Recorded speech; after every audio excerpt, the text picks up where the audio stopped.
Ya empezó la grabación. Bueno, ahora sí vamos a dar inicio. Muy buenas tardes a todos, bienvenidos de parte de la Dirección General de Investigación. Pues les agradecemos su presencia en esta capacitación en la tarde de hoy, ya tarde, sobre el impacto socioeconómico de las revoluciones científico-tecnológicas, que fue organizada por el licenciado León Roberto Barrios. Por favor, Rosario Prado, no comparta su pantalla porque estamos viendo todo su pantalla. Les encargamos, por favor, no compartir pantalla porque nos bloquea la pantalla de la persona que está presentando. Entonces, por favor, Rosario. Bueno, vamos a ver por acá. Roberto, ¿me haces favor de volver a compartir tu pantalla? Perdonen la interrupción ahí a todos los participantes. Okay. Y pues, en lo que la pones, sigo dando las indicaciones para todos, por favor. Vamos a hacer las preguntas al final, ¿verdad, Roberto? Sí, correcto. Ok, entonces, ya al final vamos a abrir los micrófonos y vamos a permitirles que puedan hacer preguntas, pero hasta el final. Les encargamos, por favor, que no presenten otra vez.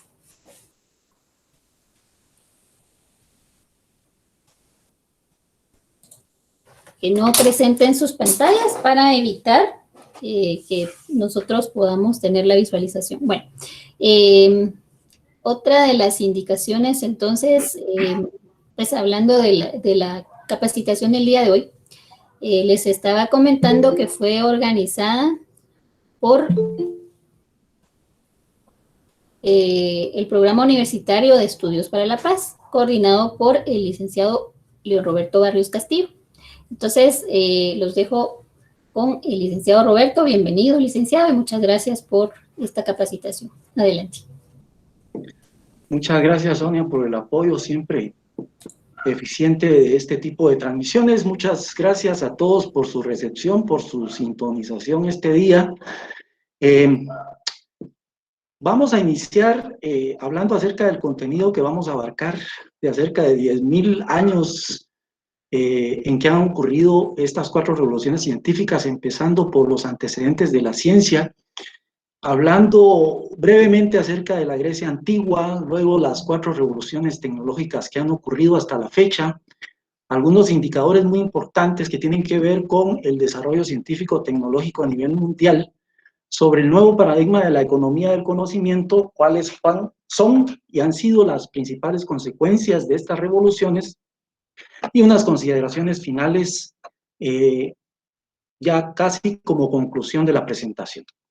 El objetivo de la conferencia es exponer las principales consecuencias políticas, económicas, sociales y culturales del avance de la ciencia y de la tecnología, y quiero empezar con un pensamiento de este científico, astrónomo norteamericano, que indicó hace ya algunos años, el siglo pasado para ser más exactos, que dijo: equipado con sus 5 sentidos, el hombre explora el universo que lo rodea y a sus aventuras las llama ciencia. Vamos a empezar con los famosos periodos de la evolución científica, si me permiten. En esta tabla que les muestro aparecen todas y cada una de las etapas, las correspondientes revoluciones y los periodos en que han ocurrido estas revoluciones. Y hacemos énfasis en la última columna acerca de los principales avances que han habido en cada una de esas revoluciones. En la etapa antigua ocurrió una revolución llamada neolítica, que fue hace aproximadamente 12.000 años antes de nuestra era común, y tuvo como principal avance la agricultura, la ganadería y la cerámica. En una segunda etapa, llamada moderna, tuvieron lugar 2 revoluciones en el siglo XVII y XVIII llamadas industriales, en donde hubo avances y aportes significativos para el desarrollo del motor de vapor de combustión en la siderurgia, en la navegación, en los ferrocarriles y por supuesto en la química. En la etapa postindustrial o llamada científico-tecnológica que ocurrió durante el siglo XX, hubo avances importantes en la biotecnología, en la robótica, en la nanotecnología, en la genética y, por supuesto, en el desarrollo de las tecnologías de información y comunicación, comúnmente llamadas TICs. Y finalmente, en la etapa postmoderna, por la que estamos atravesando en este siglo XXI, que ocurre la cuarta revolución, caracterizada por vehículos autónomos, impresiones en 3D, robótica avanzada, nuevos materiales, Internet de las cosas, blockchain, la economía bajo demanda, la innovación y la genética. Pero empecemos por el principio, como debe ocurrir en cada una de las presentaciones que tengo a mi cargo. Tenemos que entender el significado de lo que conocemos como revoluciones científico-tecnológicas. Estos no son ni más ni menos que cambios abruptos producidos por la acumulación de conocimiento científico que va a impactar muy importantemente en la evolución y la organización no solo de la humanidad, sino que también del ambiente, de la naturaleza, de nuestro mundo.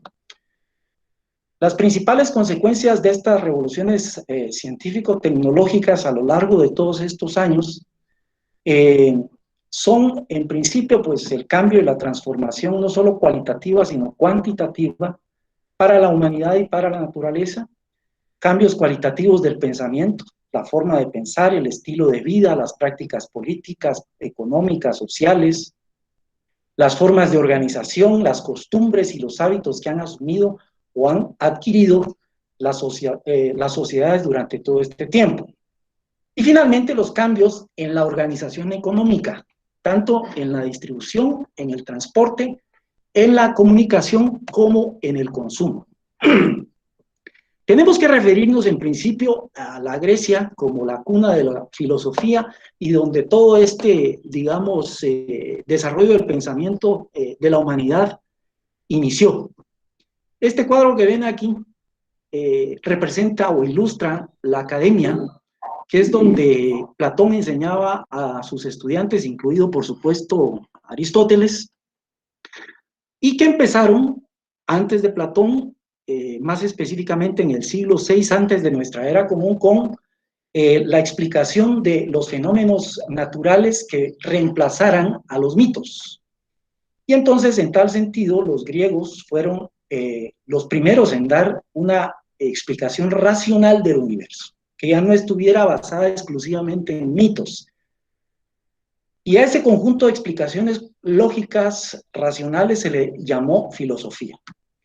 Pues desde el punto de vista del significado de la palabra, filosofía significa amor por la sabiduría. Pero en aquel momento, la forma de cómo se pensaba y todos los esfuerzos, todo el desarrollo del pensamiento que realizaron los primeros griegos, se le llamó filosofía porque era un amor hacia la sabiduría en particular.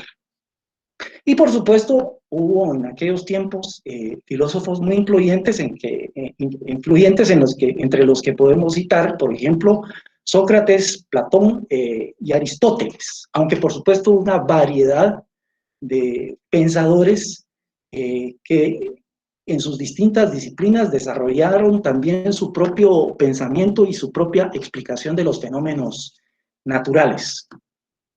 Ahora todos se preguntarán, y es la primera pregunta que a mí se me ocurrió cuando empecé a trabajar en el tema, especialmente en el posgrado de investigación de ingeniería, era de por qué Grecia se había convertido, digamos, en la cuna de la filosofía, en la cuna en donde estos pensadores, pues, habían conseguido dar una explicación racional a los hechos, a los fenómenos. Y resulta que, por ejemplo, Mileto, que era un importante pueblo de intercambio comercial, económico, político y cultural con el Asia Menor, contribuyó a ese intercambio de ideas. También tuvo que ver mucho las alianzas y las guerras entre ciudades o estados independientes llamados en la antigua Grecia polis, que gracias a la unidad frente al imperio persa se consiguió por algún tiempo. La guerra luego al interior de estas ciudades entre Esparta y Atenas concluyó con la famosa batalla del Peloponeso y con el ascenso de una nueva potencia griega llamada Macedonia, bajo la mano de hierro de Filipo II, Alejandro Magno, hijo de Filipo, emprendió la conquista del imperio persa llevando la cultura griega y expandiéndola hacia el resto del mundo, especialmente hacia el Asia. Y finalmente,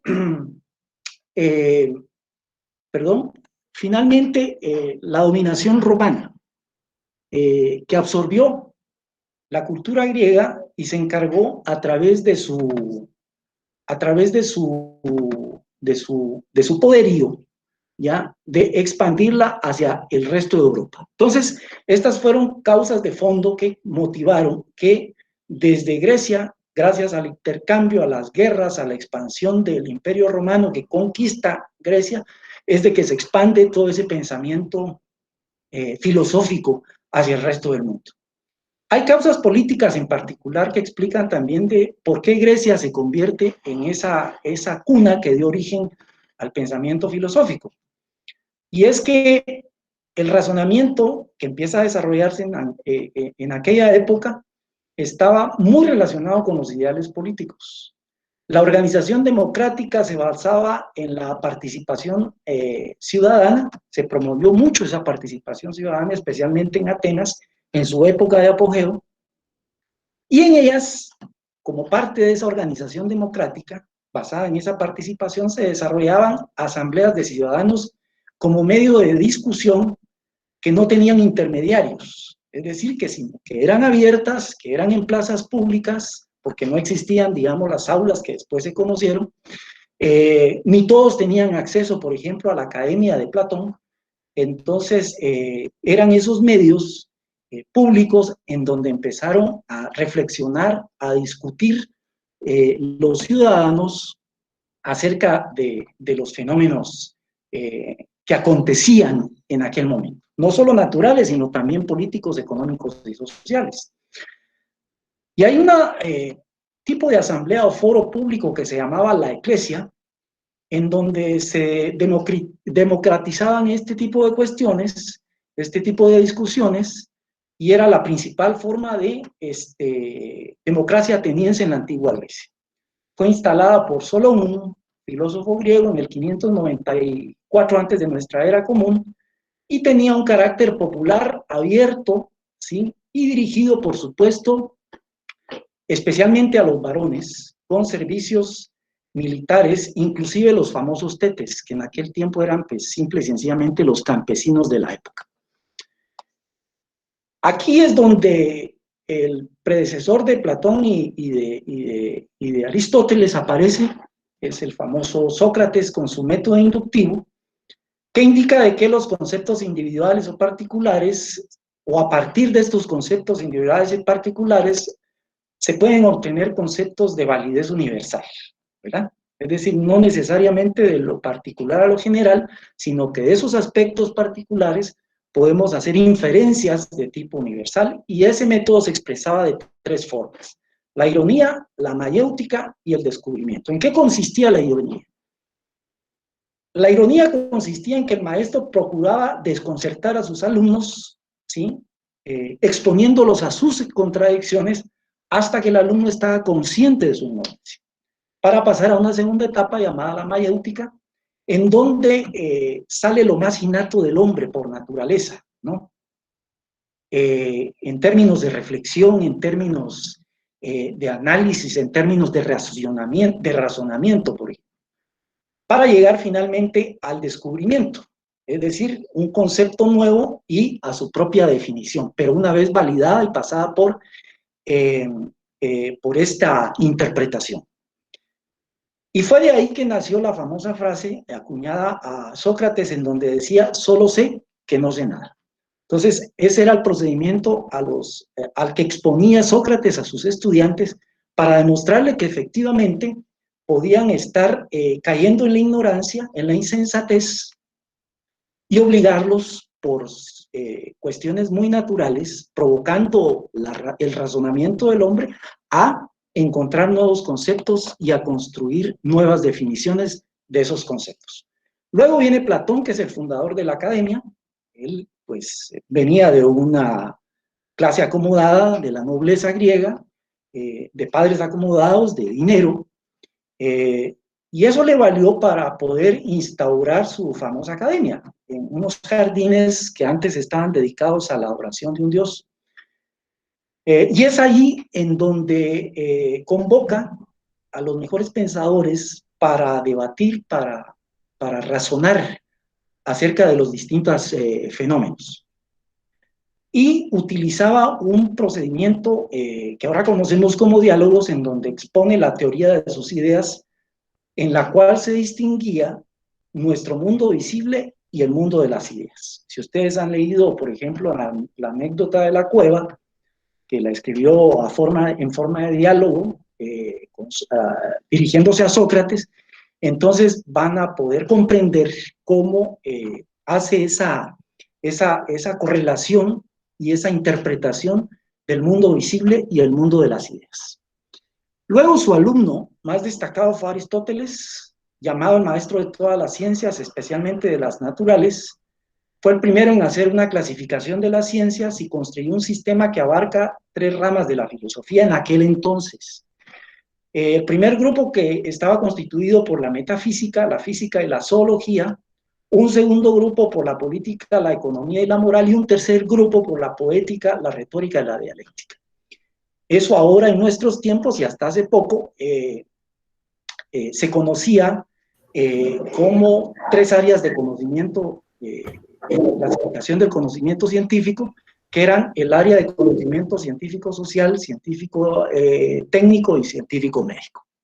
Bueno, pues ahí con Aristóteles se origina toda esta clasificación para evolucionar, hasta que en el manual de Frascati encontramos una clasificación más variada, hasta de 6 grupos distintos que agrupan a las distintas disciplinas científicas que hasta el día de hoy se conocen. Entonces, la expansión de la ciencia, como ya decíamos antes, ocurre gracias a las guerras, a la persecución, a las conquistas, en donde estos eruditos, estos pensadores, empiezan a huir de su tierra natal, de su tierra original, hacia Asia y hacia Europa, ¿ya? Pero con ellos también se va todo el saber humano, todo el pensamiento, todas las disciplinas que ya habían logrado desarrollar en la antigua Grecia. Bueno, hecha esta salvedad, nos vamos a saltar otros miles de años antes de la Grecia antigua. Como les decía, esta famosa revolución neolítica ocurre hace 12.000 años, antes de nuestra era común. Y esta famosa revolución, pues, estuvo determinada en gran medida por la crisis climática en la última glaciación, y se estableció en el creciente fértil del Medio Oriente, que va del valle de Nilo hacia Mesopotamia. Era una extensión demasiado grande. Luego de ahí, esta revolución se extiende hacia otros dominios, hacia otros reinos, hacia otras tierras como India, Extremo Oriente, Asia y, por supuesto, hacia América, especialmente Mesoamérica y la zona andina. ¿Cuáles fueron los antecedentes que dieron lugar a esta primera revolución llamada neolítica? Bueno, el uso del fuego, ¿ya? Para la cocción, ya no solamente para calentarse durante época fría o para alumbrarse durante la noche, sino que también para la cocción de los alimentos. La erección del cuerpo humano provocó un acomodo cerebral, de tal manera de que estas personas tuvieron más facilidad y más habilidad para poder desarrollar su pensamiento, cosa que no ocurría cuando pues no andaban erectos, sino cabizbajos, digámoslo así. Empezaron de manera autónoma a aprender de acuerdo a las condiciones hostiles. No es que leyeran un manual, que tuvieran algo como guía, como orientación, sino básicamente del ensayo y el error, y de la, digamos, exploración de ciertos fenómenos en esas condiciones hostiles, para llegar a desarrollar las destrezas, las habilidades y los conocimientos adquiridos en ese medio, en esa práctica, y a intercambiarlas con otros grupos humanos. Por supuesto que este valle del Nilo a Mesopotamia pues reunía ciertas condiciones climáticas y geológicas idóneas para establecerse cada uno de esos pueblos e intercambiar ideas y destrezas y conocimientos. El concepto de revolución neolítica fue acuñado por Barry Gordon en 1926, un antropólogo, y en esta ocasión, durante este periodo de la revolución neolítica, ocurre que la humanidad pasa de la situación nómada, es decir, de estar migrando de un lado a otro, hacia la situación sedentaria, es decir, establecerse especialmente en este valle. Pasan de la caza y la pesca que practicaban cotidianamente a la producción, a la parte productiva, en donde ya eran capaces, gracias a esas destrezas adquiridas, de poder sembrar sus propios cultivos y explotar el ganado desde el punto de vista pecuario, con el objetivo de que ya no, con el objetivo de garantizar la alimentación desde la agricultura y ganadería. Es decir, ya no salían a cazar, a pescar, a recolectar, sino que ya tenían una hortaliza, digamos, establecida en este lugar, dadas las buenas condiciones del suelo, de la temperatura, etcétera, que garantizaba de que tuvieran el alimento a la mano. Igual pasó con la ganadería. Empezaron a desarrollar destrezas, producción pecuaria, que garantizó de que en un sitio, que en una granja, pudieran explotar las reses y garantizar su reproducción.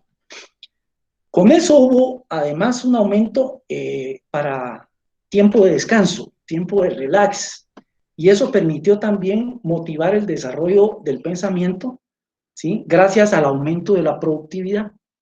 Es decir, si ya dominaban esas destrezas y habilidades agrícolas y pecuarias, entonces había más tiempo para dedicarse a pensar, porque en menos tiempo había más productividad. Y con relación a esto, es decir, en menos tiempo más producto, entonces aparece un excedente de producción. Y por supuesto, se establece una división del trabajo entre los que explotan, entre los que piensan, entre los que dirigen. Y al cabo de mucho tiempo, por supuesto, también la famosa propiedad privada, cuando concluye esta época primitiva de la civilización. Entonces, con ello también hay chance de desarrollar herramientas de distinto material como el hueso, la obsidiana o el barro, con el ánimo de utilizarlo en las actividades agrícolas y pecuarias, pero también de conservar, ¿sí? De conservar los alimentos que estaban produciendo en el campo. Entonces, de tal manera de que hubo un avance significativo de la agricultura, de la domesticación de animales, del desarrollo de la cerámica y la textilería a partir de las pieles que obtenían de los animales. Y, por supuesto, las primeras creencias religiosas. Durante la época medieval, miles de años después de esa famosa revolución neolítica, ocurre de todo un poco. Una época de oscurantismo y decadencia de la ciencia, en donde se detiene el avance de la ciencia, en donde se detiene la producción de conocimiento científico. ¿Y por qué ocurre? Porque, por dogma, la verdad en aquella época solamente estaba consagrada en la Biblia. Y por supuesto, al pensar y al imponer esta modalidad, entonces se desestima la búsqueda de la verdad y el desarrollo de las ciencias en un periodo que duró aproximadamente 600 años. Después de concluido ese periodo, pues se desarrollan otro tipo de etapas durante esa época medieval, inducidos, claro, por el desarrollo de la razón y la ciencia, que poco a poco va a reemplazar ya al dogma de la fe, ya va a reemplazar a la Biblia como explicación de todo. Y empieza con el Renacimiento, que ocurre especialmente desde Italia durante el siglo XV y XVI. Perdón, Roberto. Dime. Interrumpieron tu presentación un momentito. ¿Puedes volverla a compartir? Disculpa. Ok, con mucho gusto. Vamos a ver.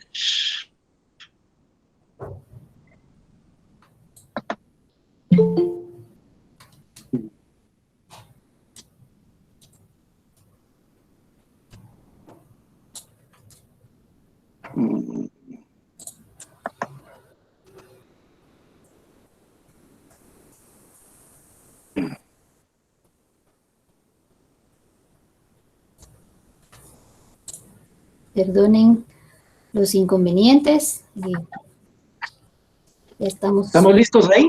Sí, ahí ya se ve. Ahí sí se aprecia. Sí, muy bien. Ok. Bien.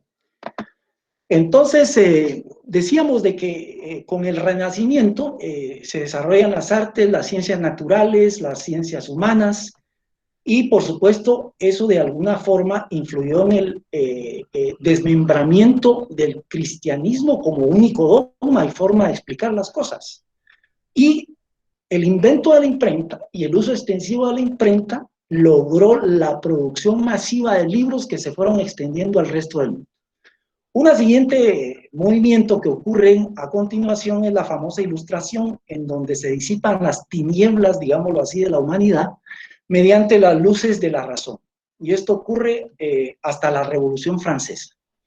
Y finalmente, la famosa Reforma Protestante, encabezada por Lutero y Calvino, que se oponen a la hegemonía papal sobre la cristiandad, que estaba basada en las ventas de indulgencias, lo que provocó la separación entre la Iglesia católica y los protestantes.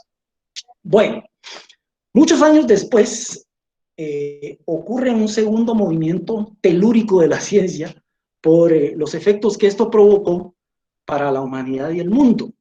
Y estas son las famosas revoluciones industriales. Durante la época de la modernidad precipitada por el Renacimiento, decíamos, prevalece la razón sobre la religión, se pasa del mito a la razón y a las explicaciones de las ideas renacentistas a las explicaciones científicas, se crean instituciones estatales que buscan ejercer control social mediante una constitución, vean tan antigua que es este instrumento como forma de ordenamiento y de dirección de una sociedad.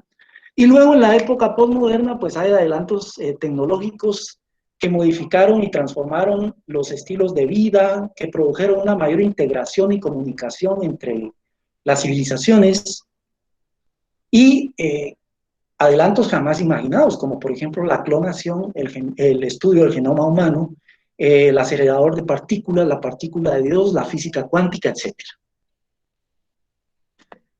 Durante estas revoluciones industriales que se producen en el siglo XVII y XVIII, se pasa de la mano de obra y se pasa a la mano de obra como principal motor de la producción y se abandona la tracción animal.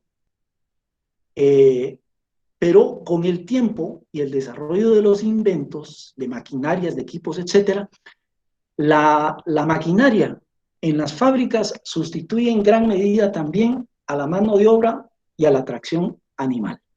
Y son reemplazados en gran medida por el uso de motores de vapor y de combustión. Por supuesto que aumentó la productividad. Aquí por el uso de esos motores, porque eso significaba de que lo que antes se hacía a mano en cierto tiempo, ahora se triplicaba o se exponenciaba la producción debido al uso de los motores de vapor y de combustión. Y esos motores sirvieron también para el empuje de barcos, el empuje de ferrocarriles, el empuje de vehículos, ¿ya? Y empiezan a emerger en sustitución, en reemplazo del modo de producción feudalista, las nuevas clases sociales y un nuevo modo de producción. ¿Cuáles fueron los antecedentes de estas revoluciones industriales? Pues la descomposición y el reemplazo de las monarquías, que ya no podían más, ocurrieron en diferentes etapas, en diferentes periodos, pero al final de cuentas, estas fueron depuestas y sustituidas. Aparece la manufactura en serie y desaparece la artesanal, es decir, ya las personas no estaban en sus propios talleres, en sus casas, produciendo un zapato, produciendo un vestuario, etcétera, sino que ya eran agrupados en fábricas en donde existían los medios o las herramientas para poder realizar la producción. Hubo importantes avances, claro, en la física y en la química, mucho más inventos de máquinas, mejoras a los motores de vapor y de combustión también ocurrieron en esta época. ¿Cuáles fueron las consecuencias de estas revoluciones industriales? Además de la mayor productividad, mayor velocidad de transporte, el paso de un capitalismo manufacturero al industrial, al bancario y finalmente al financiero, se elevó la contaminación, lamentablemente. Evolucionó la organización empresarial y corporativa y eso dio lugar de alguna forma también al desarrollo de la Primera y de la Segunda Guerra Mundial, que buscaban, entre otras cosas, el dominio de mayores extensiones de territorio y también de mercados para la producción que estaban realizando. Y esto impactó tremendamente al país, y es algo que en ninguna parte de la historia está reconocido o se ha valorado. Pero la revolución liberal, cuyas ideas venían de pensadores ingleses, de pensadores alemanes, franceses, que habían querido dar una explicación a las revoluciones industriales y al nuevo estilo de vida o modo de producción que ocurrió, pues todas estas ideas llegan a nuestras tierras, ¿no?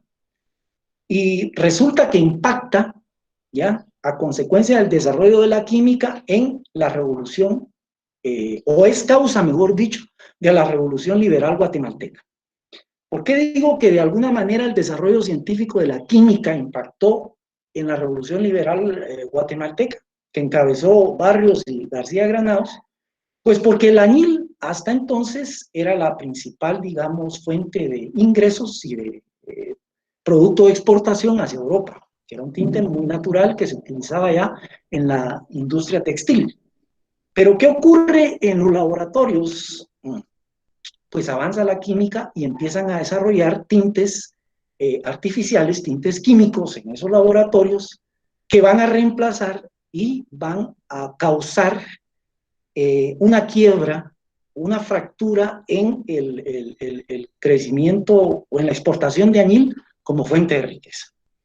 Entonces, al ocurrir esta revolución encabezada por estos dos personajes, también estaban creadas ciertas condiciones, es decir, ya había topado una forma de producción que estaba basada, como hasta la fecha, claro, en la producción de materia prima y en la exportación de materia prima hacia otros países, ¿ya? Entonces, al fracturar el añil como fuente de riqueza, entonces se crean las condiciones para que esta revolución ocurra, ¿ya? Lo cual viene a modificar, aunque no tanto porque siguen privilegiándose los grandes propietarios, los dueños de la tierra, etcétera, pero que de alguna manera modificó también la forma de tenencia de la tierra, ¿verdad? La producción y, por supuesto, los círculos de poder.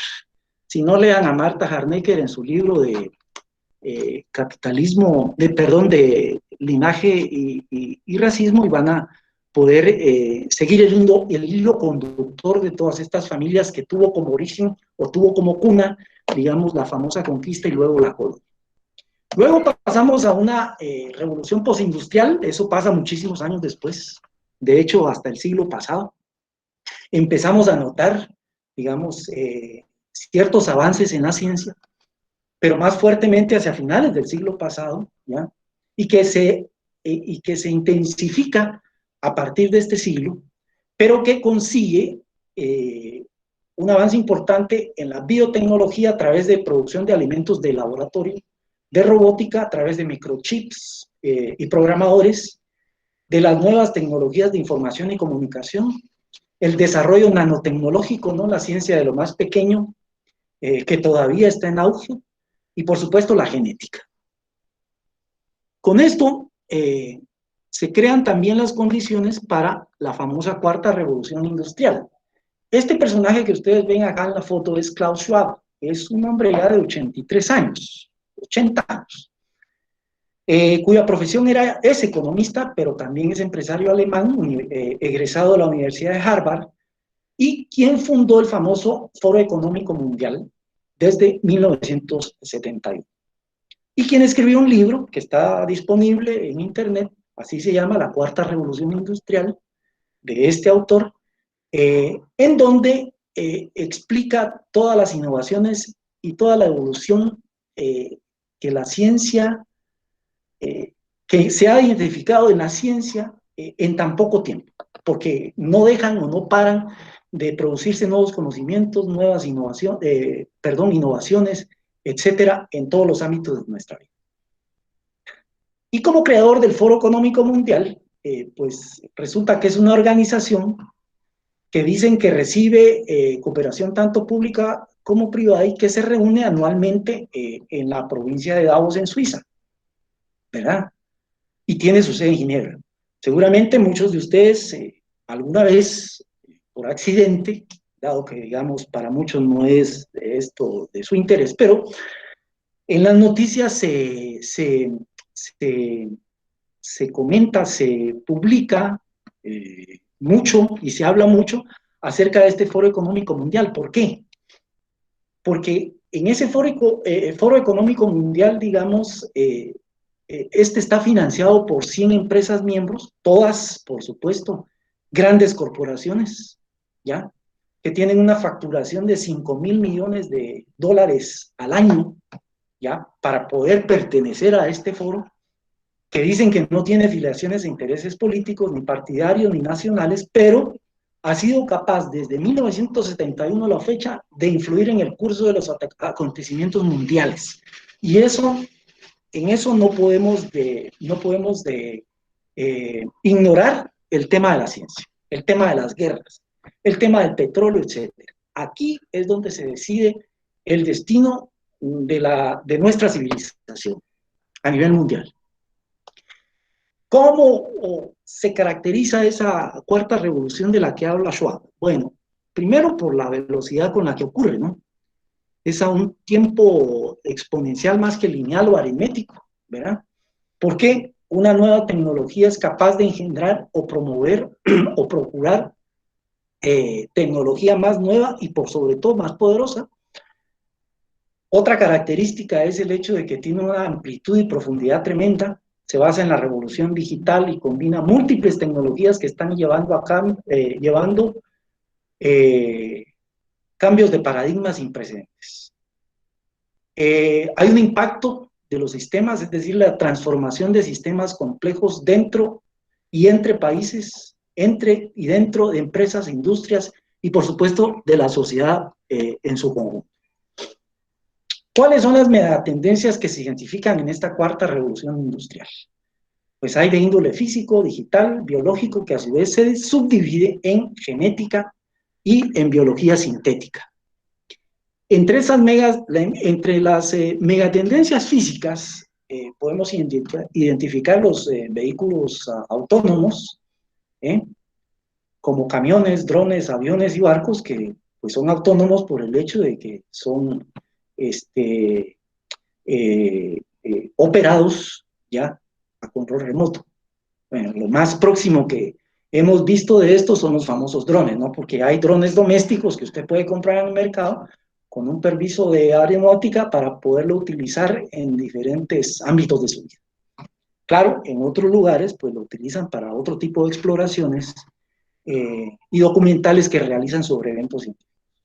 La impresión en 3D, ¿ya? Que es una fabricación de tipo aditiva que va capa por capa de un modelo de dibujo digital que una computadora es capaz de visualizar y de medir en todas sus dimensiones para producir un objeto.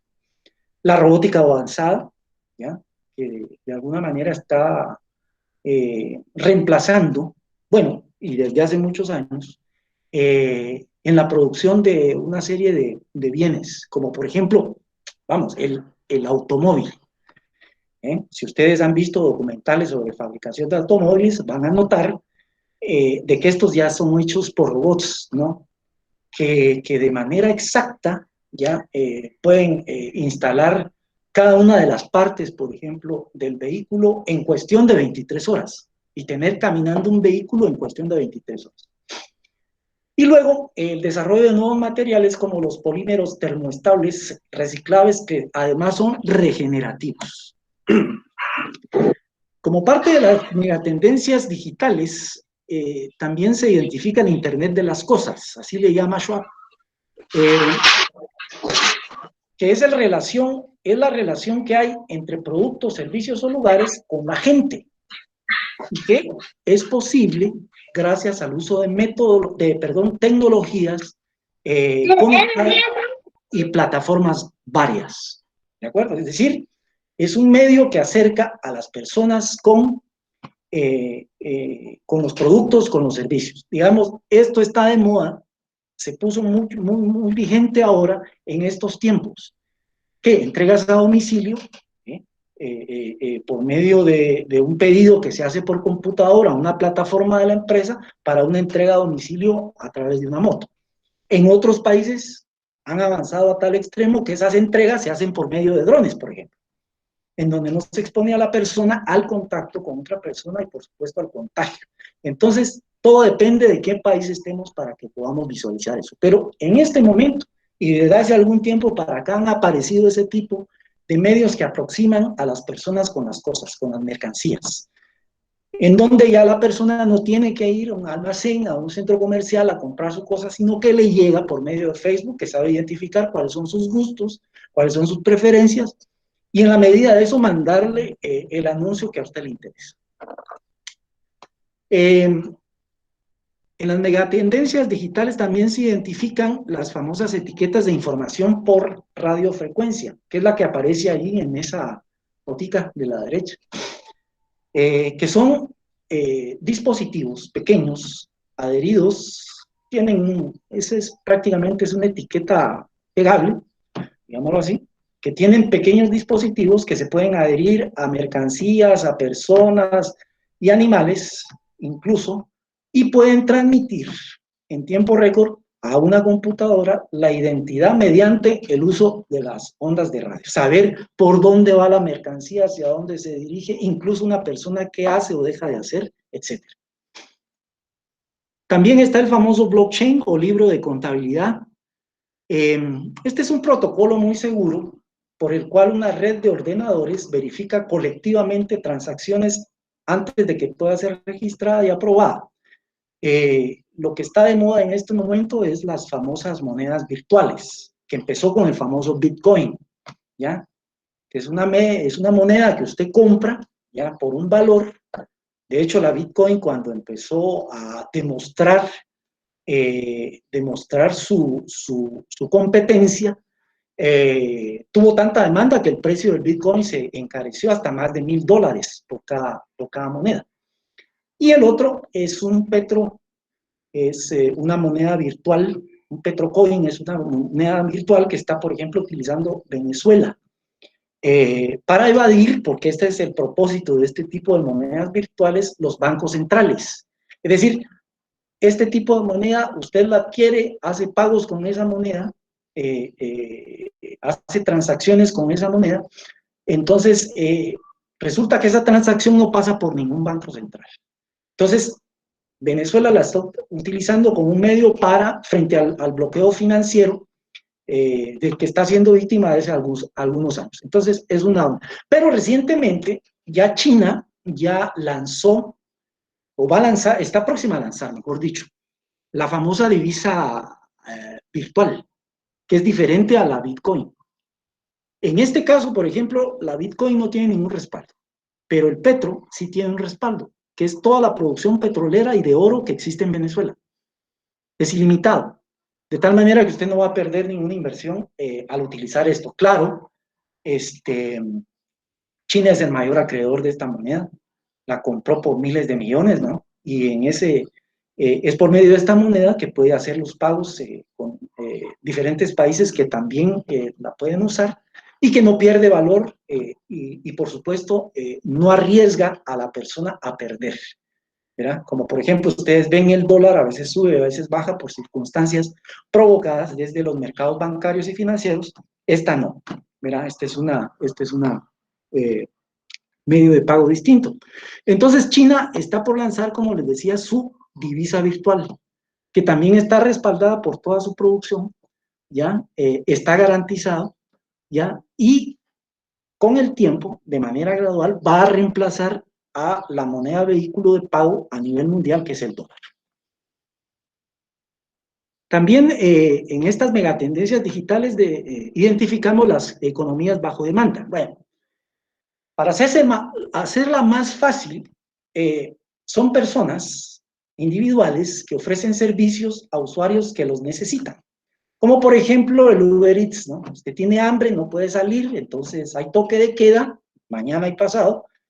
Así es de que usted ya contacta al Uber Eats a través de una plataforma en su teléfono o en su computadora, pide lo que necesita y Uber Eats se lo lleva hasta su casa y ahí usted paga ya sea por POS o en efectivo, ¿verdad? También está el famoso servicio de transporte de personas llamada Uber. Está el Airbnb, que es el alquiler de casas.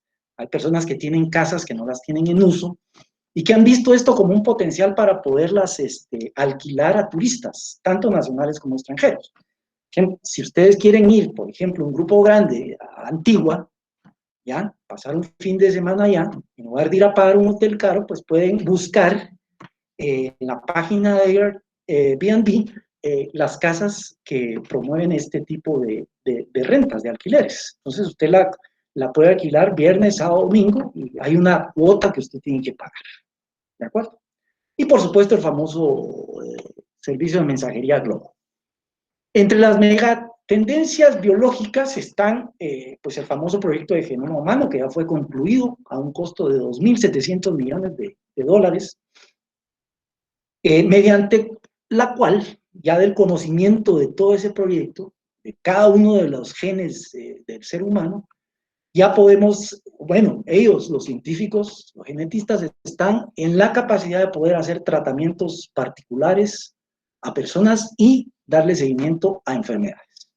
También están los famosos objetos modificados genéticamente, que es injertar o incorporar alguna propiedad, cualidad, etcétera, a una manzana, a un tomate, para hacerlo más resistente, para hacerlo más grande, más jugoso, etc.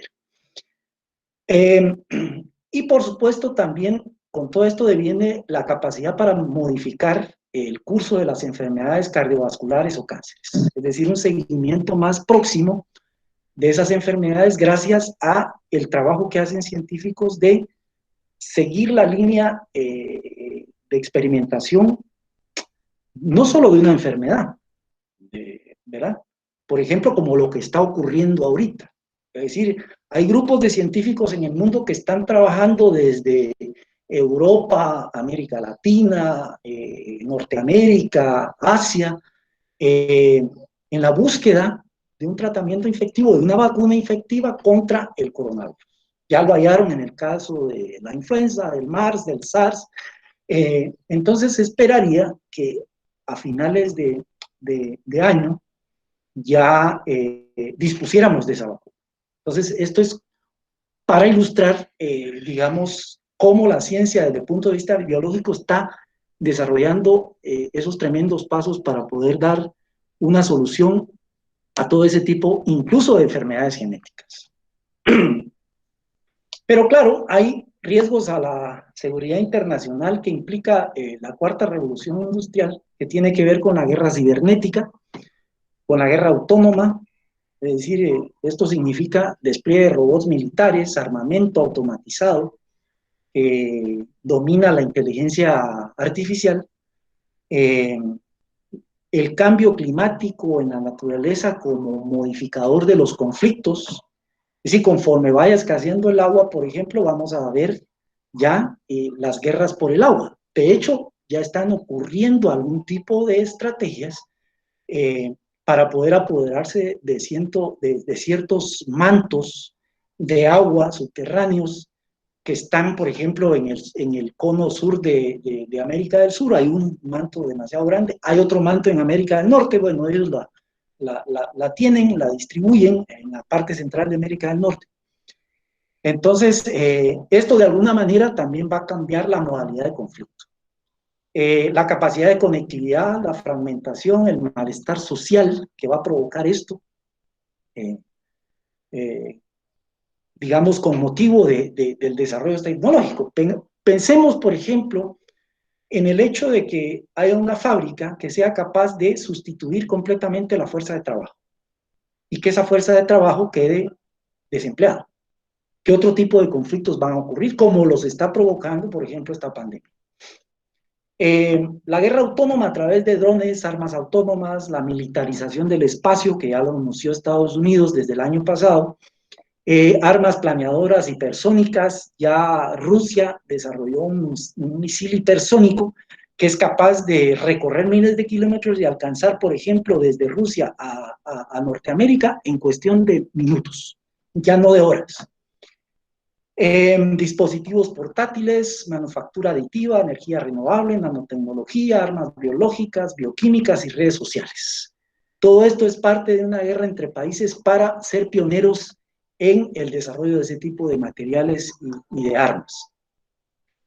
El sujeto que ven en la fotografía es Schumpeter, un economista de la Universidad de Cambridge, que desde aquel momento del siglo pasado, ¿no? Desarrolló estas 5 olas tecnológicas con sus años de duración y cuáles iban a ser los factores determinantes de cada una, ¿no? La primera de 60 años, 55 años, la tercera de 50, la cuarta de 40 y la última de 30 años.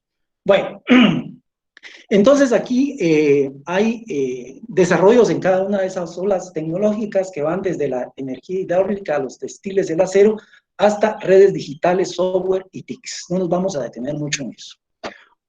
El desarrollo científico-tecnológico entonces da lugar a un nuevo paradigma, ¿ya? Que se llama economía del conocimiento.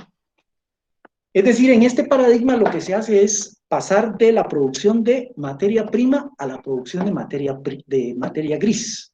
La materia gris es la principal materia y más valiosa para producir conocimiento, ¿sí? Y mercantilizar el conocimiento y tener ganancias a través del conocimiento y desarrollar la tecnología a través del conocimiento.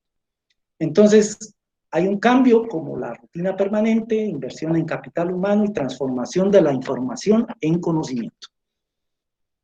¿Qué es entonces economía del conocimiento? Para el Banco Mundial es creación, adquisición, transmisión y uso más efectivo de conocimiento, tanto por individuos como por comunidades y organizaciones.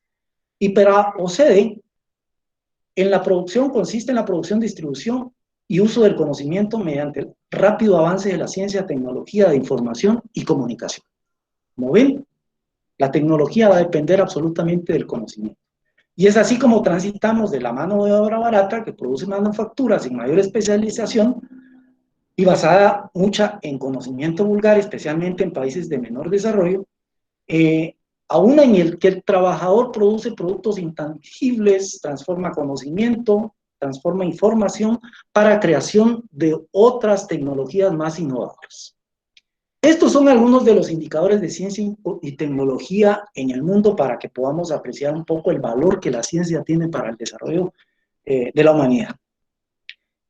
Obtenido de este documento de UNESCO que hace proyecciones hacia el año 2030. Dice que a pesar de la crisis 2008, ¿ya? En países industrializados, sin embargo, el gasto en investigación y desarrollo creció. De 1.132 que estaba en 2007 a 1.478 en 2013, lo que equivale a un incremento del 31% superior, perdón, por ciento mayor, y que es superior al 20% que tuvo el aumento de la producción interior bruta a nivel mundial. Estos son los países que más gastan, por no decir más invierten, pero es el término que utiliza UNESCO,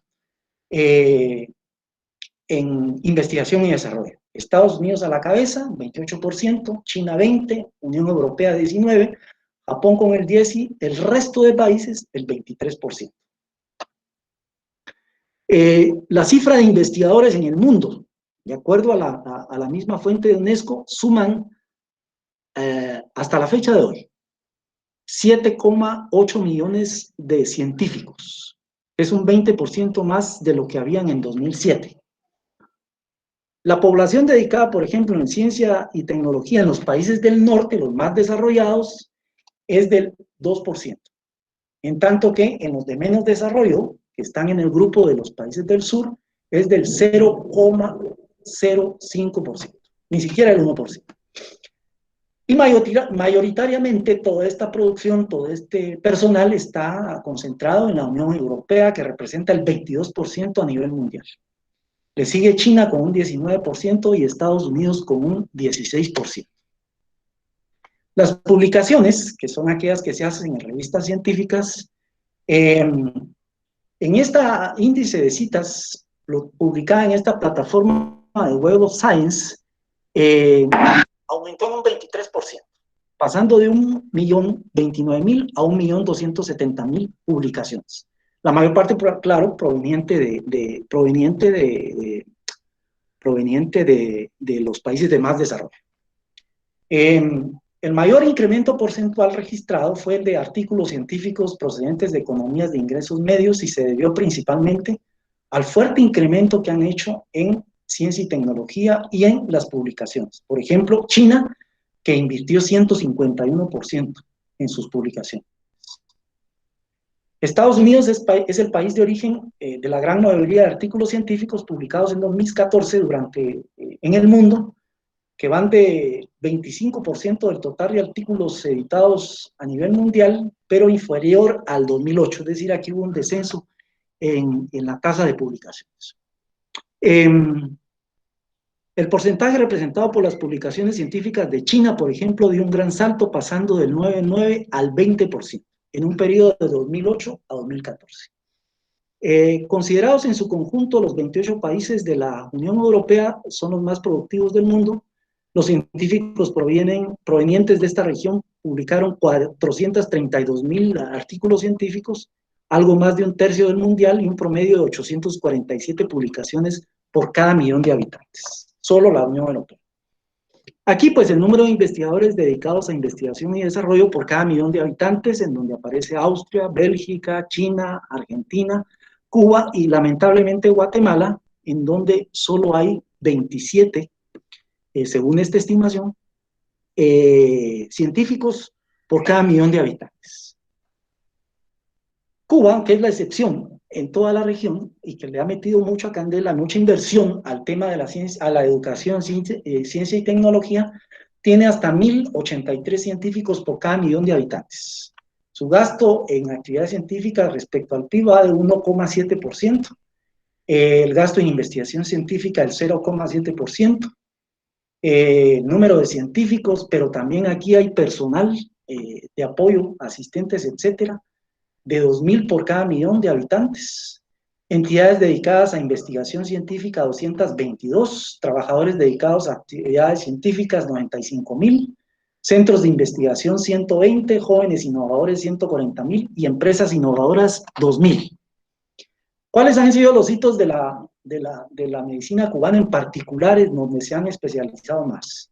En materia de inversión, pues la vacuna Symavax, que actúa como factor de crecimiento de células cancerosas del cáncer del pulmón, el Racotumumab, que es una medicina que actúa en la molécula presente en todas las células del cáncer, el BSSP, que estimula la respuesta inmune del cáncer, está en sus primeros ensayos, el Everprot 20 para el tratamiento de pie diabético, lo cual evita la amputación, el Nimotuzumab, que está dirigido a cánceres de cuello y cabeza, la Melagenina Plus, que está dirigida a la cura del vitiligo.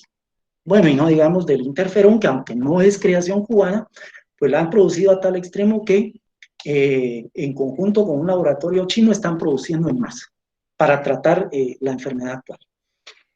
Y China, que no se queda atrás como parte de este plan Made in China 2025, de convertir a China en una poderosa potencia que abarca todos estos rubros: equipamiento eléctrico, tecnologías de información, maquinaria agrícola, aeroespacio, nuevos materiales, ferroviarias, ahorro energético y vehículos de nuevas energías, ingeniería de equipamiento marítimo y barcos de tecnología, herramientas de control numérico y robótica y equipamiento médico. Esto en el lapso de 5 años. Y que, por fortuna, según las noticias provenientes de allá, pues esto no se ha detenido con motivo de la pandemia de la epidemia que tuvieron. Vamos a enfocarnos ahora para hablar un poco para hablar acerca de las implicaciones o los impactos que tienen las tecnologías de información y comunicación. Seguramente a algunos de ustedes les ha pasado o ya tienen alguna experiencia ajena de este tipo de problemas, conocidas como ciberadicciones, ¿ya? No está considerada patología, pero que supone un uso abusivo de Internet a través de distintos dispositivos y que va a interferir en la vida y en la comunicación de las personas. Hay distintos tipos de adicciones que van desde la televisión, la telefonía, el Internet, las redes sociales, así como los videojuegos. Y por supuesto tiene impactos importantes a la salud porque el uso abusivo de Internet desgasta la mielina y provoca traumatismos neuronales. Y un estudio de la Academia China de Ciencias dice de que los daños cerebrales que pueden causar estas ciberadicciones son comparables al consumo de cocaína o de alcohol. La primera ciberadicción se conoce como estar tico o adicción al móvil, donde las personas están permanentemente conectados a su dispositivo y chequeando nuevas notificaciones, sin control del uso móvil, aun cuando se encuentran en reuniones, en conferencias, en videoconferencias, en salones de clase, por ejemplo, ¿no? Y esto, por supuesto, lo hacen básicamente los millennials. El DIN game es un uso compulsivo del botón de encendido de un móvil luego de algunas horas de separación, es decir, de apagado del móvil, en donde la persona, el adicto, valora más la conexión al dispositivo que el reencuentro con un familiar o con un amigo.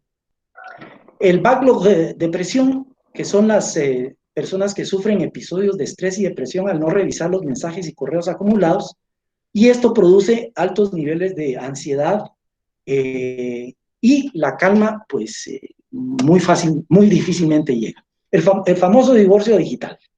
Ya no sé si están pasando algunos de ustedes por esta adicción. Es la separación de las parejas y familias en casa, en el parque, en antros, en restaurante, y cuando se dedican a atender móvil sin cruzar una sola palabra. El Tom Sawyer, que es un deseo irresistible del uso de la web, tanto en la casa, tanto en el trabajo, tanto en el auto, tanto en el campo, sin desconectarse un solo minuto. El computational bleed, que es una confusión que se crea en la persona, en donde la identidad web con la vida real causa confusión. Y son personas que viven generalmente en situación de ansiedad y frustración. El FOMO, que está asociado al miedo a perder algo en juegos virtuales, en competencias, pero cuya pérdida no representa, digamos, exponer la vida del jugador, pero sí personas que juegan a estos videos a través de internet y que se la pasan todo el día y noche jugando con esto e ignoran, digamos, su vida social. El wikiismo. Bueno, este es un extremo que consiste en otorgarle demasiada certeza al contenido de Wikipedia, ¿no? Y pensar de que Wikipedia tiene la verdad absoluta y sabemos de que pues cualquier persona pues puede colgar un artículo o un trabajo ya en Wikipedia, pero no pasa, digamos, por los conductos establecidos de una evaluación rigurosa antes de publicar el trabajo, ¿no? Así es de que el uso excesivo del celular, en este caso, puede causar tumores cerebrales, síndromes de la contractura de cuello, desórdenes en sueño y problemas mentales, sobrepeso en niños y adolescentes, adicción comportamental, afectaciones crónicas del ojo, síndrome del túnel carpiano y whatsappitis, que es el extremo del uso de WhatsApp, y el famoso chupete electrónico. Si hay padres que me están oyendo, jóvenes que tienen a niños peques, no cometan este error, porque los están arriesgando a contracturas cervicales, calambres en brazos y manos, irritación ocular y déficit visual. También los están arriesgando al insomnio y falta de descanso, a la disminución de actividad física y de exposición al sol, al retraso en la motricidad fina y en donde el uso excesivo pues produce una dependencia de intercambio online entre el bebé, entre el niño y su realidad. Bueno, como todo lo bueno tiene lo malo, pues obviamente la ciencia ha sido objeto de mal uso, ¿no? Y a eso se le conoce como la cara oculta de la ciencia, ¿no? Porque ese desarrollo científico no solamente ha deteriorado al mundo, el ambiente, por supuesto, sino se han utilizado sus avances científicos en la guerra, ¿verdad? Como por ejemplo las armas, bueno, primero la explotación agrícola corporativa, ¿no? El aumento de las fronteras agrícolas, la deforestación, la sequía, los incendios, las inundaciones, las semillas modificadas, los fertilizantes tóxicos, pasando por las armas convencionales, el desarrollo de armas químicas, nucleares, biológicas y por supuesto a la guerra cibernética. Y en eso tiene que ver mucho la inteligencia artificial, ¿ya? Y aunque se cree que es un avance importante para la humanidad, sin embargo, la sustitución de esta inteligencia por el discernimiento, por el pensamiento humano, puede tener graves implicaciones. Y ya para terminar, pues, como efecto de todo este recorrido de más de 10.000 años sobre el impacto de las revoluciones científico-tecnológicas, quiero concluir con 3 cosas. Primero, derivar de todo eso de que la práctica científica que se ha acumulado ha sido capaz de provocar estas revoluciones científicas que hemos citado en esta presentación. Que la ciencia pues, puede ser una oportunidad como también puede constituirse en una amenaza en el mediano y en el largo plazo. Y la correlación tan importante, significativa, digámoslo así, que hay entre el avance de la ciencia con el desarrollo humano y con el crecimiento económico. Así que yo por ahí dejo, aquí está mi link, la página web de nuestra dirección, y en cualquier cosa que los podamos pues, servir con mucho gusto. Así es de que si alguien tiene alguna consulta, pregunta, duda, inquietud, etcétera, es el momento de hacerla. En estos momentos, entonces, dejamos que puedan abrir sus micrófonos y poder hacer preguntas directas.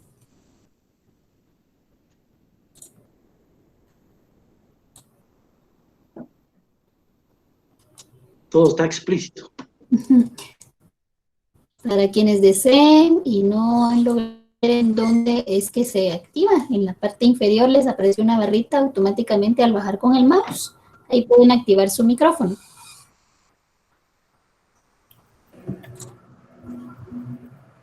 Yo quiero agradecer la invitación. Muchísimas gracias. Me sirvió mucho esta conferencia. Me amplió conocimientos y reafirmó algunos de los que tenía. Me actualizó en muchos de los datos. Te agradezco mucho, Roberto. Y Sonia, me dio mucho gusto verlos. Y espero me inviten a la próxima, por favor, porque me interesa ser partícipe de estas conferencias. Gracias, Leti. Muchas gracias, doctora Lorena. Creo que está por ahí, ¿verdad? Muy buenas tardes. Buenas tardes. Buenas tardes, licenciado Roberto. Qué gusto saludarte. ¿Quién es? Perdón. Lorena Jiménez. Ah, ¿qué tal? Sí, sí, como no, mucho gusto. Sí me veo por ahí, pero no sé, hay muchas personas. Muchas gracias por tu conferencia, muy, muy buena. Y estoy pensando, y quisiera que me comentaras tú algo al respecto, porque se habla entonces del desarrollo ahorita de toda una era virtual, ¿verdad?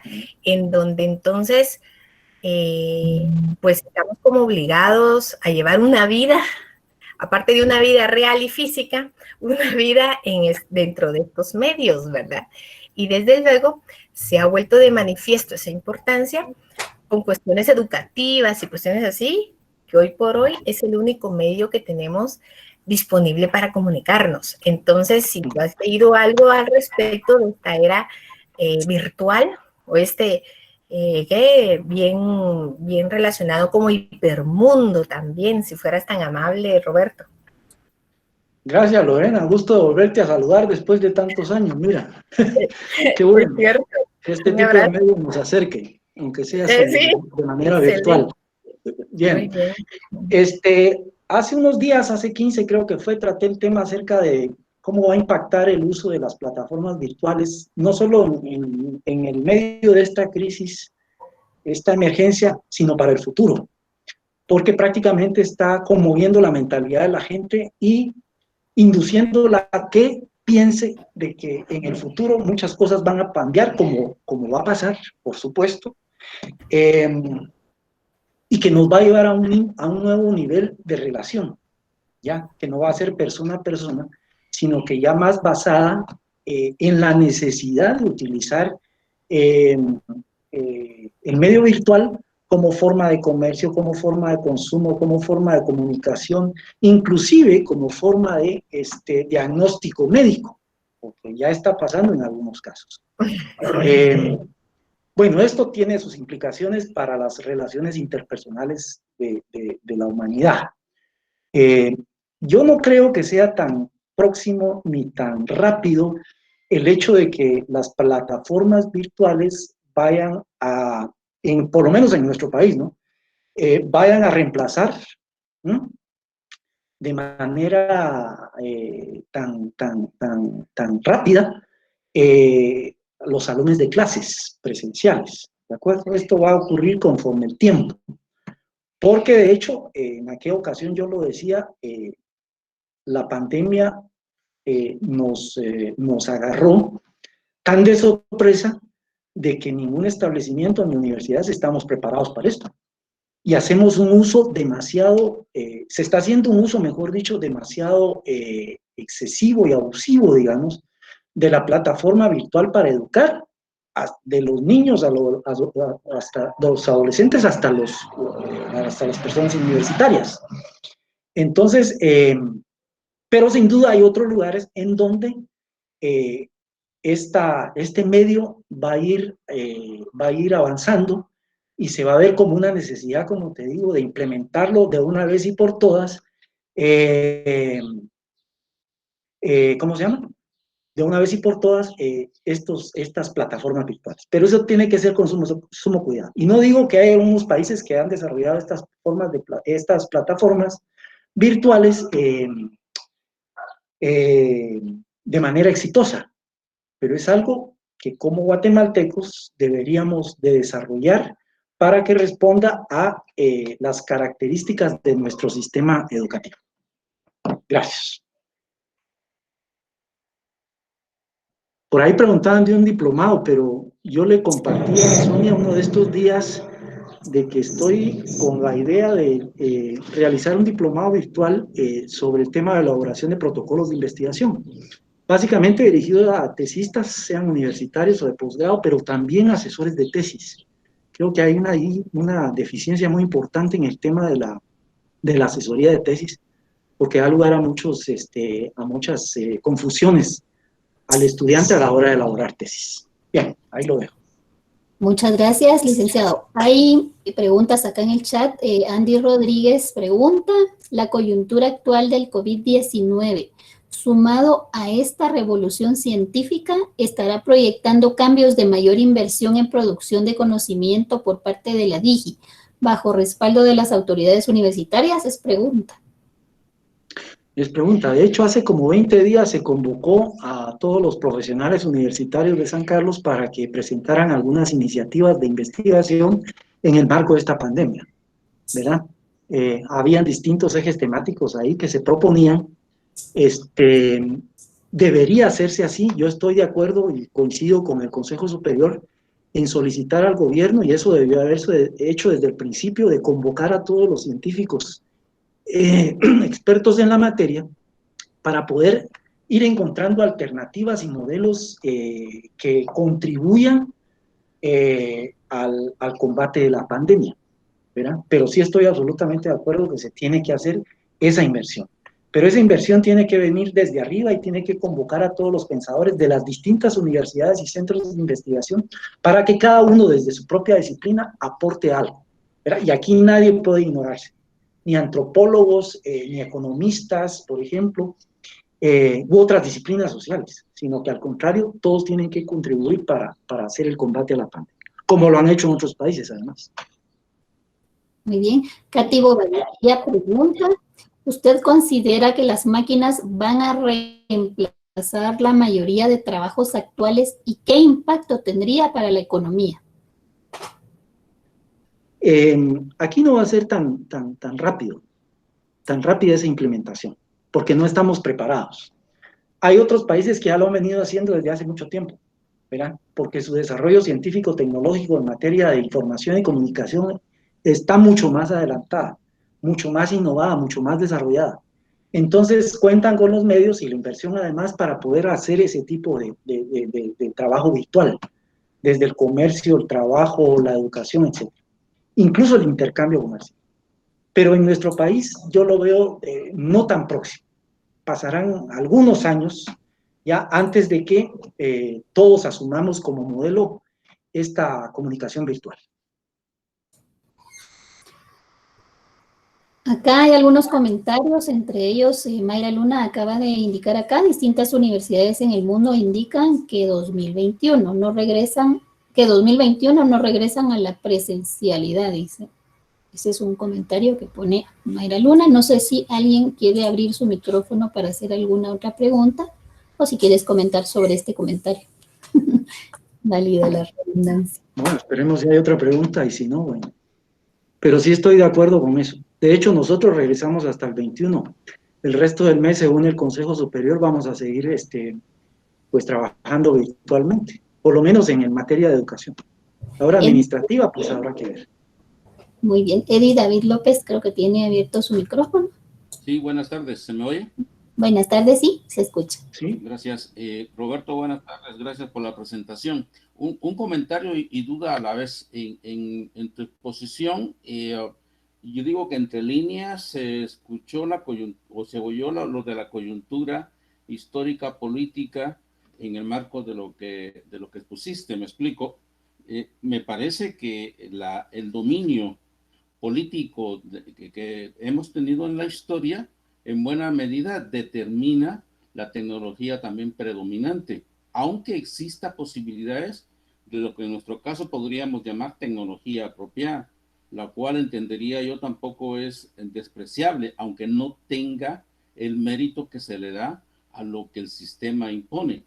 Precisamente en la mañana, en la exposición que nos compartían, en función, por ejemplo, de los alimentos que pueden ayudar al combate incluso contra el virus, pues precisamente salía a colación que en nuestra Facultad de Medicina no le da mérito a eso, y lo cual se entiende, aunque no es aceptable, precisamente porque las farmacéuticas transnacionales que dominan a nivel mundial, evidentemente no le interesa un tipo de tecnología que no les genere mayor lucro. Y también podría irme a la cuestión agrícola.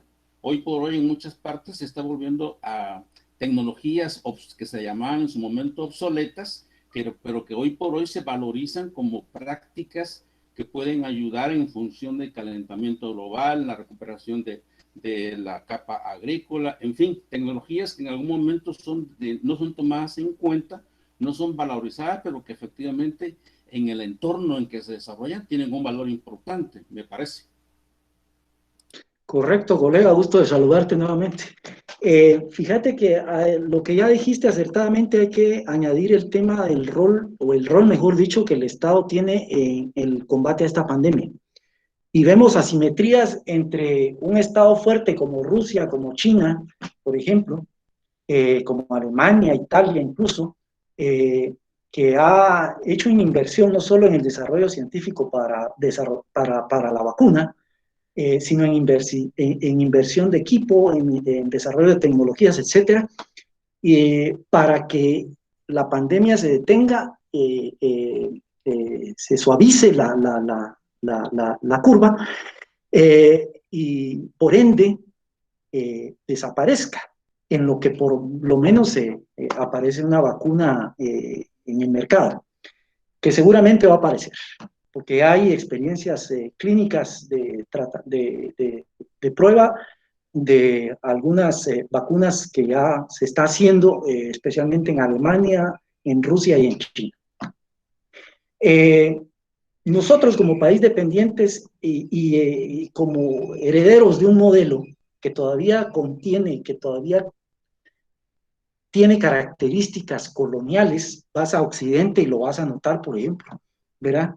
En la forma de explotación agrícola, que todavía está dominada por un grupo de corporaciones, no solo nacionales, sino transnacionales, ¿verdad? Que influyen en el curso de los acontecimientos políticos y económicos del país. Es muy poco lo que podemos hacer. Es muy poco lo que podemos hacer. ¿Por qué? Porque siempre se ha ignorado la posibilidad de invertir en educación, invertir en salud e invertir en trabajo, ¿verdad? A pesar de que el modelo neoliberal en el mundo está en fase de declinación. Y si no, veamos, por ejemplo, la relación que hay entre el brote o el aumento de casos de contagio en Estados Unidos, ¿ya? En relación a otros países. Cómo se ha convertido Estados Unidos en el centro de la pandemia debido a que tiene un enfoque neoliberal de cómo tratar la pandemia. Y eso también está ocurriendo en Brasil, por ejemplo, ¿verdad? Entonces, pero donde hay estados fuertes y hay proyectos de estado de largo plazo, proyectos de nación de largo plazo, pues ellos estiman y no ignoran la inversión en ciencia, en tecnología, en educación, en trabajo.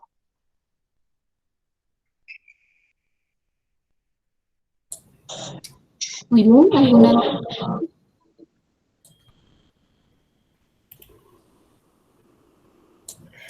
¿Puedo hacer otra pregunta? Dilo. Sí. Muy bien, entonces yo estoy pensando así como que si estamos ante un cambio importante en la sociedad, ante una nueva forma de ver las cosas, o por qué no decir, ante un cambio en el sistema económico mundial, Roberto, no sé si se puede dar ese cambio. Muchos estamos así como que, pues qué bueno, estamos reflexionando, ¿verdad? Sobre cosas que realmente son importantes y eso, pero no sé, ¿cuál es tu postura en relación a eso, si fueras tan amable? Mira, yo honestamente no quiero ser romántico, ¿no? He leído a muchos analistas incluso reflexionar sobre las tendencias futuras, ¿verdad? Hay muchos que apuntan que esta pandemia nos va a hacer más sensibles, más reflexivos, más críticos acerca de lo que hemos hecho mal y lo que tenemos que modificar, que tenemos que transformar en el futuro. Pero hay otros analistas o expertos que piensan de otro modo y dicen, no, esta también se puede convertir en un medio que amenace a la vida humana y a la naturaleza, ¿de acuerdo?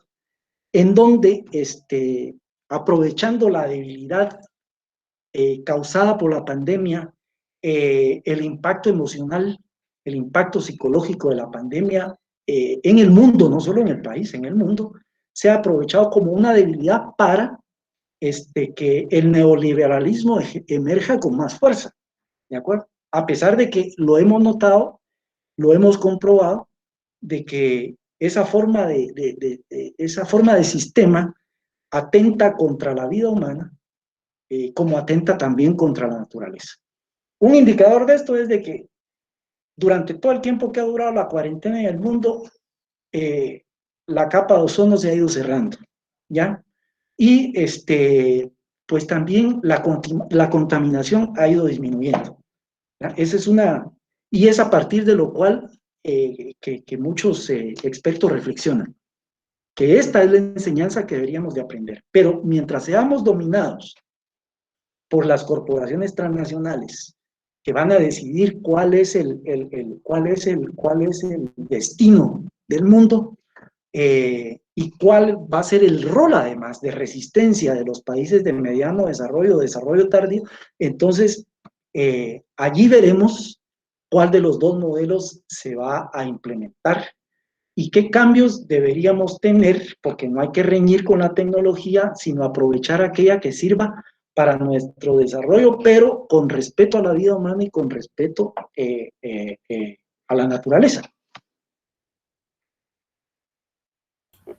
Muchas gracias.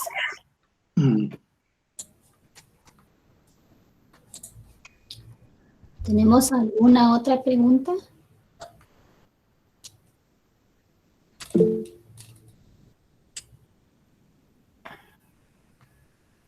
Hay algunos otros comentarios, son más comentarios que preguntas.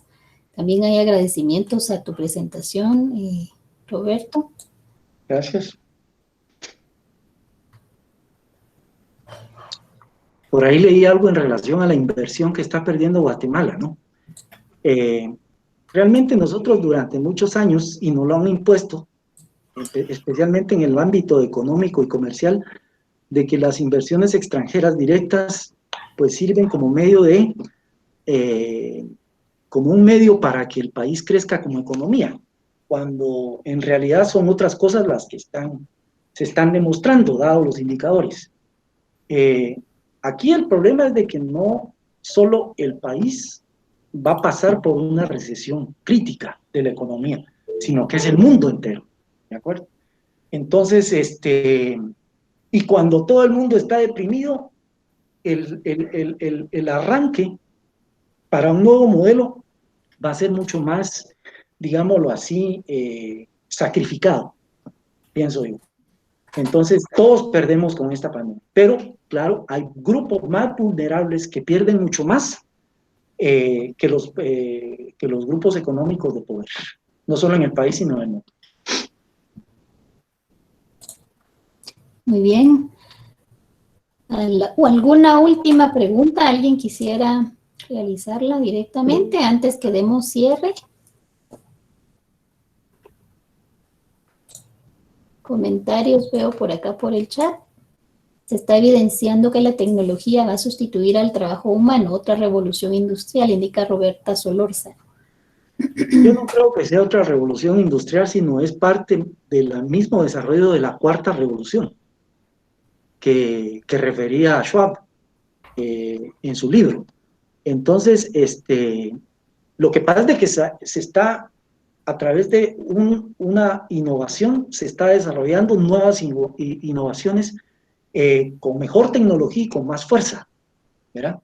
Pero claro que en algún momento determinado eso puede pasar. De hecho, ya está pasando, pero no en grandes proporciones como quisiéramos, pero sí ya está pasando. Claro. Nos indica Selvin Roberto Argueta, dice la USAC tendrá que implementar nuevas carreras para cumplir con la demanda de científicos, por ejemplo, científico de datos o arquitecto de datos, científicos biomoleculares, obviamente con el apoyo del gobierno, sociedad, ayuda internacional, etc. Claro está que el sistema educativo nacional tendrá que elevar el nivel. Creo que de lo contrario nos costará aún más competir a nivel mundial, inclusive a nivel regional centroamericano. Sí, estoy de acuerdo en el sentido de que el modelo de trabajo económico que nosotros no hemos implementado, que no soy parte de eso, pero en la que hemos vivido durante todos estos años, seguimos siendo productor de materia prima, ¿ya? Y valoramos mucho el famoso commodity que va a servir para que esa materia prima sea procesada en otros países. Alguien decía por ahí, no sé en qué entrevista o en qué documental o reportaje lo vi, ¿verdad? De que un país que produce cacao, por ejemplo, lo exporta y luego compra el cacao que viene de Suiza mucho más caro en forma de barra de chocolate, cuando deberíamos ser nosotros quienes procesáramos eso. Y buscar, claro, otras tendencias de trabajo y de estudio, ¿sí?, que sirvan para un propósito. Pero lo primero es que hay que crear un modelo o un proyecto de nación de largo plazo. Sin eso no podemos estar, digamos, parchando parches o apagando incendios, sino que tiene que ser algo mejor organizado y de largo plazo. Muy bien, muchísimas gracias, licenciado Roberto, por esta importante e interesante disertación. Agradecemos también la participación de todas las personas que se han unido en esta capacitación. Y bueno, como creo que ya no hay más preguntas ni por el chat ni tampoco por acá, directamente ya nadie preguntaba ya nada, no pidieron la palabra. Yo creo que ya las dudas, la mayoría de dudas fueron aclaradas. Y también, pues aquí tenemos el contacto del licenciado Roberto Barrios, quien estuvo con nosotros en esta ocasión. Él es el coordinador del Programa Universitario de Estudios para la Paz y también el coordinador del Programa Universitario de Investigación en Educación. Les agradecemos a todos y estar pendientes también de todas las capacitaciones que tendremos para la próxima semana. Que pasen feliz tarde. Muchas gracias. Feliz tarde. Sí, y feliz fin de semana. Gracias, igual.